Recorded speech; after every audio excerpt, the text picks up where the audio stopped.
السلام عليكم ورحمة الله. ازيكم عاملين ايه؟ يا رب تكونوا بخير. معاكم منا من قناة ميو ومن. النهاردة هنعمل غدا مع بعض سهل وبسيط. هنعمل مع بعض صينية البطاطس بالكفتة.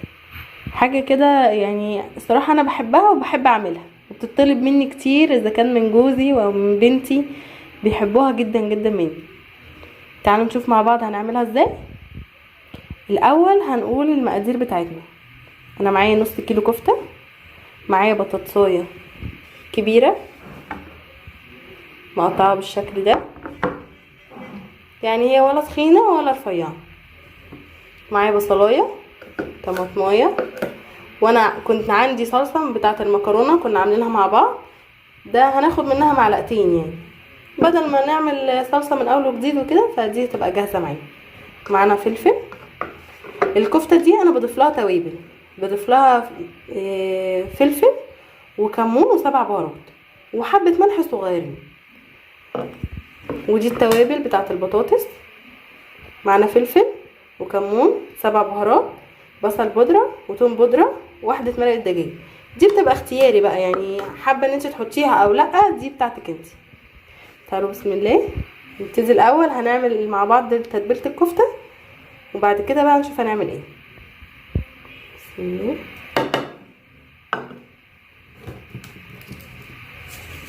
شويه ملح صغيرين، لان هي معانا الكفته دي جاهزه مش محتاجه اي حاجه خالص، بس انا بحب اضيف لها الحاجات دي، يعني شويه التوابل دول علشان خاطر تبقى مركزه معايا في التوابل بتاعتها اكتر. هنعجنها بقى مع بعض. بسم الله. اهم حاجه ان هي تتعجن حلو، ان احنا نشرب التوابل في قلب الكفته. هخلصها بقى وارجع لكم تاني. بصوا كده احنا عجناها،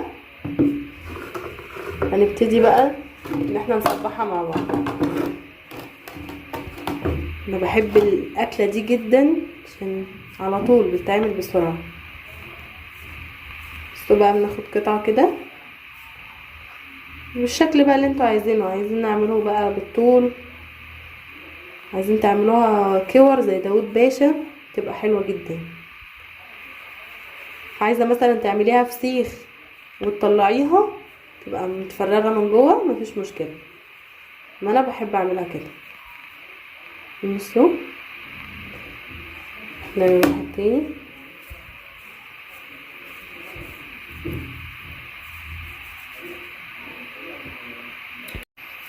نعمل واحد تاني مع بعض. بصوا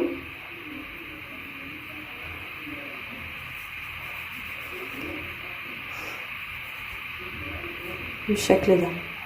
الكفته دي بقى احنا كنا عاملينها مع بعض، بس في فيديو مشاوي كنا برضو عاملينها في البيت، كل حاجه كنا عاملينها في البيت.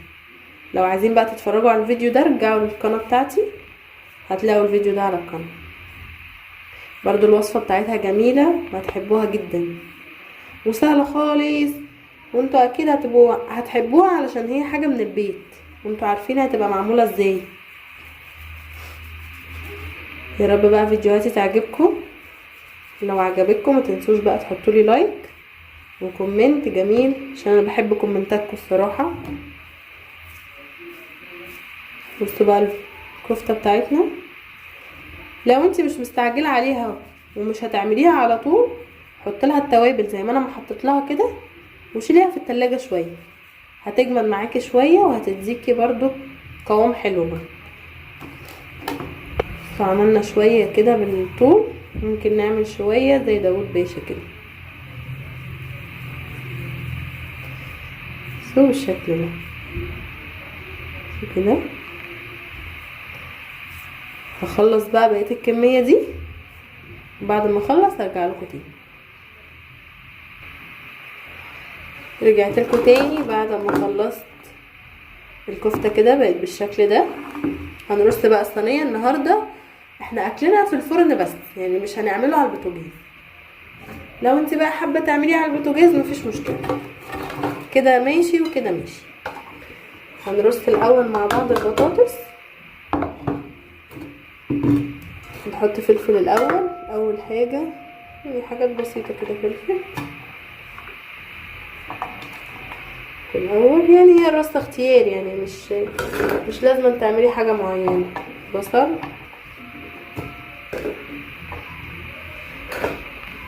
كام شريحة طماطم كده، بطاطس بقى،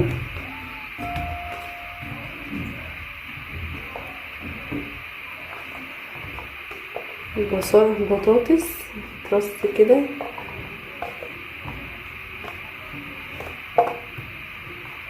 الأكلة دي جميلة جميلة وسهلة جدا. عندك عزومة بقى، مستعجلة، عايزة تعملي حاجة بسرعة، مش فاضية مثلا النهاردة، تعملي بسرعة بطاطسية واحدة تدخليها الفرن، مش هتاخد منك اي حاجة. نحط الفلفل،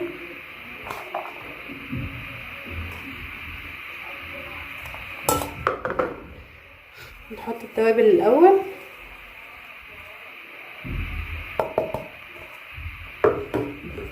كده هنكمل بقى البطاطس.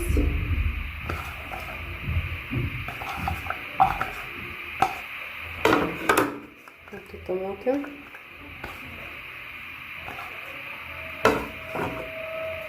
نحط بقى شوية فلفل تاني. بعد كده بقى نقلب كل ده بقى مع بعض، مفيش يعني مش عايزينها الرصة تبقى هي يعني.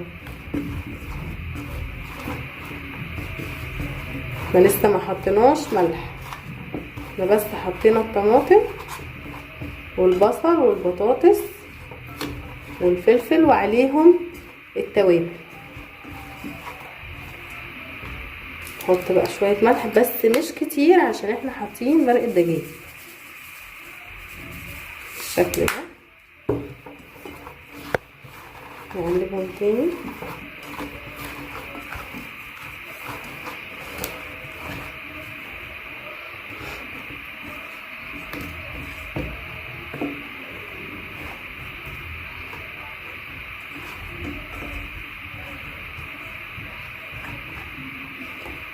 نحط بقى الكفتة بتاعتنا،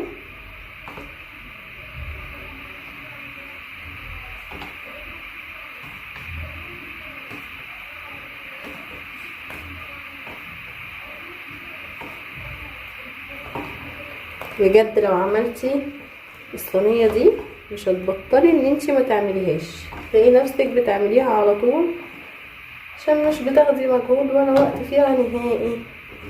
شوية الفلفل اللي احنا كنا سايبينهم نحطهم على الوش كده. بعد كده هنحط بقى معلقة الصلصة،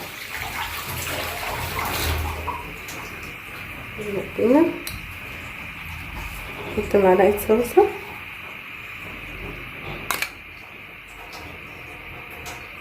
كل حاجة نية، ما فيهاش حاجة مستوية.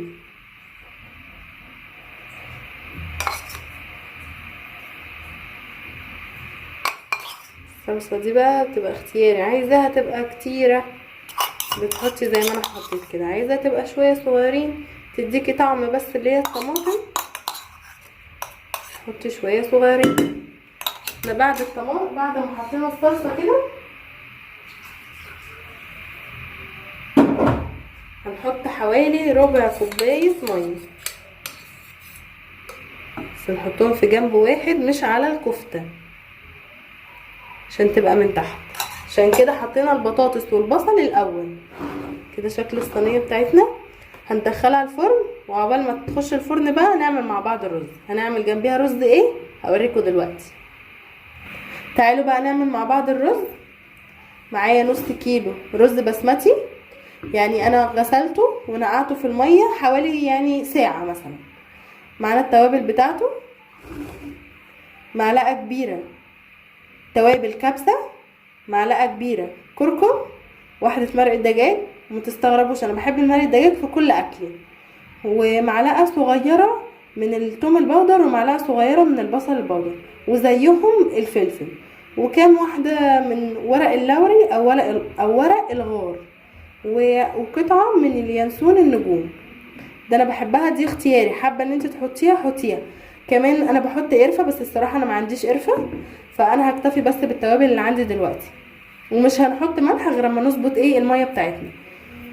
يلا بقى نبتدي نعمل الرز.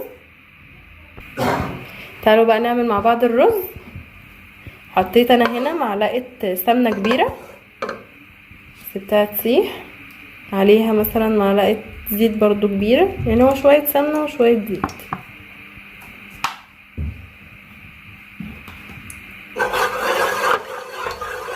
سيبها بس تسيح شويه. هننزل بقى بالرز. نزلنا كده بالرز، هنقلب فيه شويه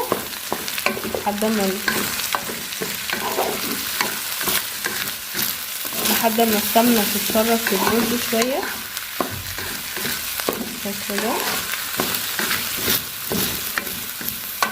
احنا معانا طبعا ميه مغليه للرز، مش هنحط ميه من الحنفيه علشان ده رز منقوع. بعد ما تقلب كده كويس نحط التوابل بتاعتنا،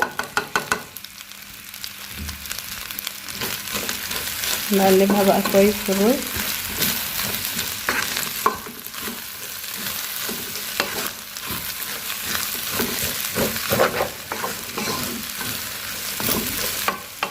الرز سهل جدا وما بياخدش وقت خالص.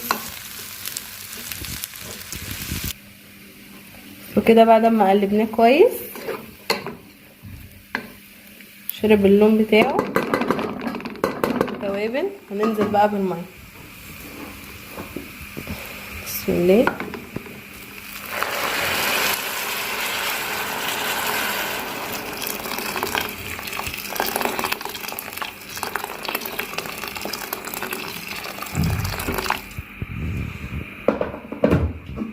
نقلبه بقى تقليبه ثانيه.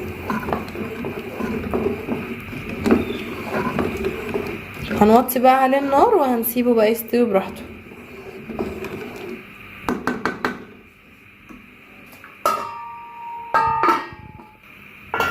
احنا نسينا نحط الملح، نظبط شويه الملح بتاعنا شويه صغيرين مش كتير، عشان احنا حاطين توابل الكبسه دي بتبقى متبهره، يعني بيبقى فيها ملح، وحاطين كمان مرقه دجاج، فطبيعي ان هو مش هيبقى محتاج ملح كتير.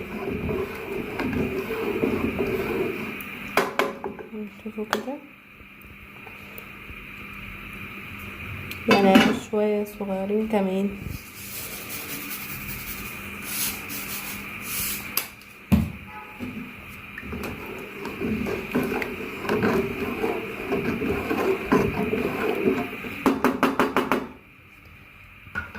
كده هنسيبه شويه بس يغلي، وبعد كده بقى هوطي عليه النار.